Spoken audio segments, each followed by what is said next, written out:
Hello everyone, I welcome you on our YouTube channel. और आज हम बात करेंगे 12th की पॉलिटिकल साइंस की एनसीईआरटी बुक के चैप्टर नंबर 3 सत्ता के नए केंद्र के बारे में।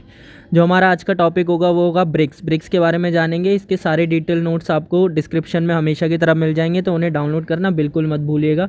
और हमारे टेलीग्राम ग्रुप को भी ज़रूर ज्वाइन कर लीजिए अगर आपको सभी latest update on the time चाहिए। तो चलिए शुरू करते हैं टॉपिक को।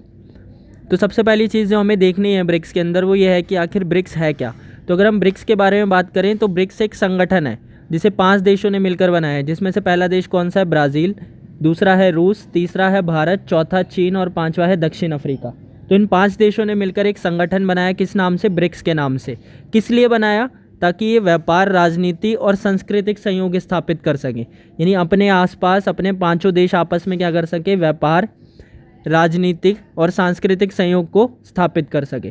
तो अगर हम शुरू में बात करें, यानी जब ब्रिक्स बना था तो इसे हम ब्रिक कहते थे। ब्रिक यानी BRIC। अगर इसके बारे में हम बात करें तो देखिए इसका नाम ब्रिक कैसे पड़ा। तो जो ब्राज़ील है उसका B, इसी के साथ इंडिया का I, रशिया का R और चाइना का C लेकर इसे ब्रिक बनाया गया। यानी B से ब्राज़ील, R से रशिया, I से इंडिया और C से चाइना। इस तरीके से इसका नाम क्या पड़ा? ब्रिक पड़ा। अगर हम आगे इसे देखें तो इसके बाद 2010 में, कब? 2010 में जो साउथ अफ्रीका था, साउथ अफ्रीका भी ब्रिक्स के अंदर शामिल हो गया। तो ये ब्रिक्स से क्या बन गया? ये ब्रिक्स से बन गया ब्रिक्स। पहले ये ब्रिक हुआ करता था और इसके बाद जब साउथ अफ्रीका इसमें शामिल हो गया तो ये क्या बन गया? ब्रिक्स बन गया। यानी S और जुड़ गया इसके नाम के अंदर।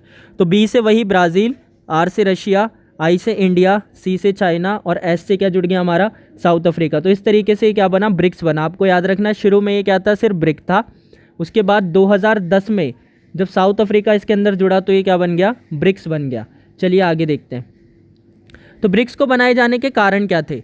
देखिए वर्तमान में अगर हम देखें तो विश्व के अंदर जितनी भी चीज़ें हैं, यानी वर्तमान की व्यवस्था को अगर हम देखें तो विश्व में जितने भी बड़े बड़े संगठन हैं, जैसे कि वर्ल्ड बैंक है या फिर IMF है, इन सब के ऊपर अमेरिका या पश्चिमी देशों का प्रभाव है। यानी जितने भी बड़े संगठन हैं उन सब पर इन सब का प्रभाव है। तो इसी वजह से एक ऐसे संगठन को बनाने की ज़रूरत थी जो विश्व की उभरती हुई अर्थव्यवस्थाओं को एक साथ ला सके।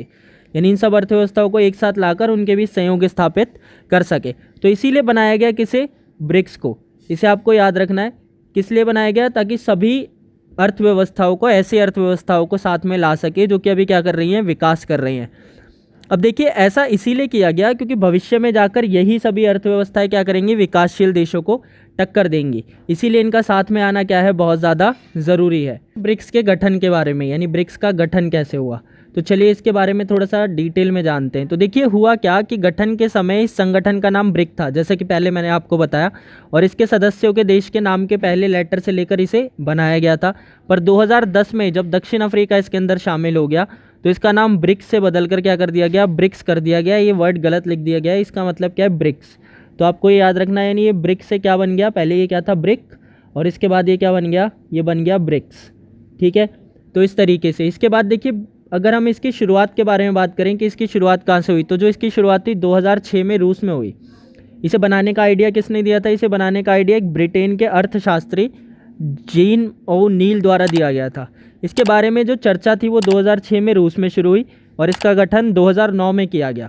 गठन के समय इसमें कितने देश थे? 4 देश शामिल थे और इसका नाम क्या था? ब्रिक था। 2010 में जब दक्षिण अफ्रीका इसके अंदर शामिल हुआ तो ये क्या बन गया? ये ब्रिक्स बन गया। इस तरीके से आपको इसका नाम याद रखना है। अभी वर्तमान में अगर हम बात करें तो इसके अंदर टोटल 5 सदस्य हैं। कौन कौन से? देखिए ब्राज़ील, रूस, भारत, चीन और दक्षिण अफ्रीका। और इसी के साथ साथ जो इसका मुख्यालय है वो शंघाई में है, और शंघाई कहाँ पर है? चीन में। तो इस तरीके से क्या हुआ? ब्रिक्स का गठन हुआ। अगर हम आगे देखें तो इसको बनाने के उद्देश्य क्या थे, यानी इसे बनाया क्यों गया?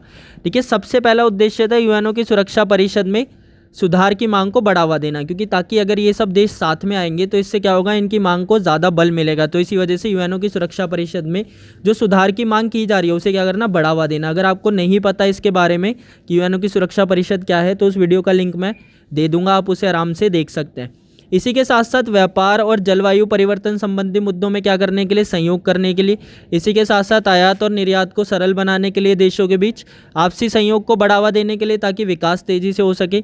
इसी के साथ साथ राजनीतिक सहयोग स्थापित करने के लिए, एक दूसरे से सुरक्षा सुनिश्चित करने के लिए, और अंत में क्या, साझा चुनौतियों का मिलजुल कर समाधान करने के लिए। देखिए साझा चुनौतियाँ क्या होती है, साझा चुनौतियों का मतलब होता है ऐसी चुनौतियाँ जिनका समाधान कोई एक देश अकेले नहीं कर सकता। जैसे हम बात करें प्रदूषण हो गया, या फिर ग्लोबल वार्मिंग हो गई, या फिर आतंकवाद हो गया, ये सब ऐसी समस्याएं हैं जिनका समाधान कोई एक देश अकेले नहीं कर सकता। तो इसी वजह से इन्हें बोलते हैं साझा चुनौतियां, और इसी ये भी उद्देश्य था ताकि ब्रिक्स के द्वारा ये सब देश साथ आए और ऐसी समस्याओं से लड़ सके।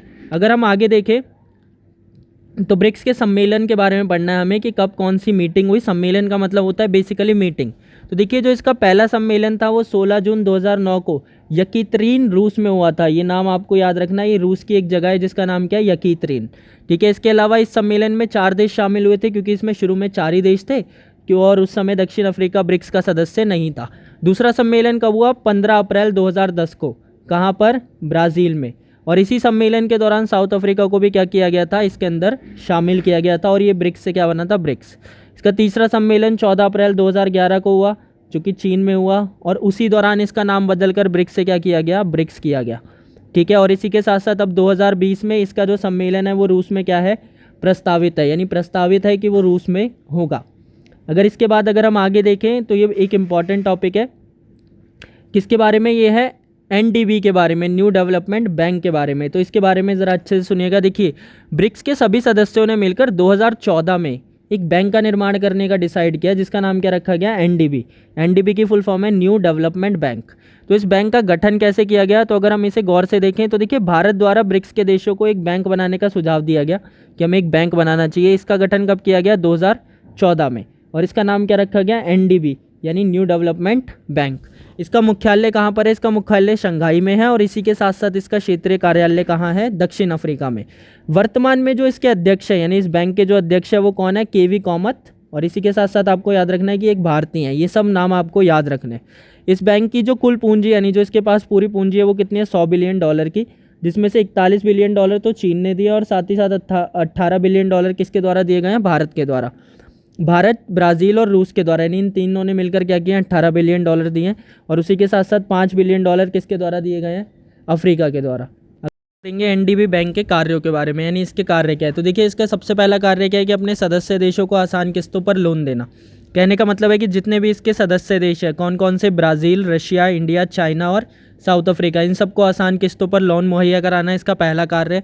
इसी के अलावा सदस्य देशों को आर्थिक सुझाव देना कि किस तरीके से वो अपना विकास कर सकते हैं, और साथ ही साथ इनको तकनीकी सहायता प्रदान करना कि इनको जो भी इसके सदस्य हैं उन सबको।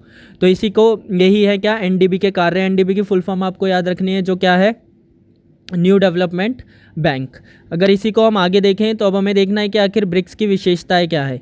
तो अगर ब्रिक्स की विशेषताओं के बारे में हम बात करें तो सबसे पहली चीज़ जो हमारे सामने है वो ये है कि देखिए लगभग जो 40% जनसंख्या है विश्व की, वो इन्हीं ब्रिक्स देशों के अंदर रहती है, यानी इन्हीं 5 देशों के अंदर। क्योंकि जो विश्व के 2 सबसे बड़े देश हैं जनसंख्या के मामले में, भारत और चीन, ये दोनों ही किसका हिस्सा हैं, ब्रिक्स का हिस्सा हैं। इसके अलावा विश्व के क्षेत्रफल के हिसाब से सबसे बड़ा राज्य है, यानी सबसे बड़ा देश जो कि कौन सा है, रूस, वो भी ब्रिक्स का हिस्सा है। विश्व का व्यापार का लगभग 18% हिस्सा इन्हीं देशों से आता है। रूस को छोड़कर बाकी सभी देश क्या हैं, विकासशील है। इसके अलावा भारत और चीन भी उभरती हुई शक्ति के रूप में आगे आ रहे हैं, और ऐसा अनुमान लगाया जा रहा है कि 2030 तक ये समूह सब मिलकर सबको, यानी अमेरिका को भी आपस में मिलकर अमेरिका को भी क्या करेगा, पीछे छोड़ देगा। इसके अलावा इसकी जीडीपी पूरे विश्व की लगभग 23% है, और पूरे विश्व का लगभग 27% क्षेत्रफल क्या है, इस संगठन के अंतर्गत आता है। तो ये है क्या, ब्रिक्स की विशेषताएं। आगे अगर हम देखें तो हमें बात करनी है ब्रिक्स की वर्तमान स्थिति के बारे में।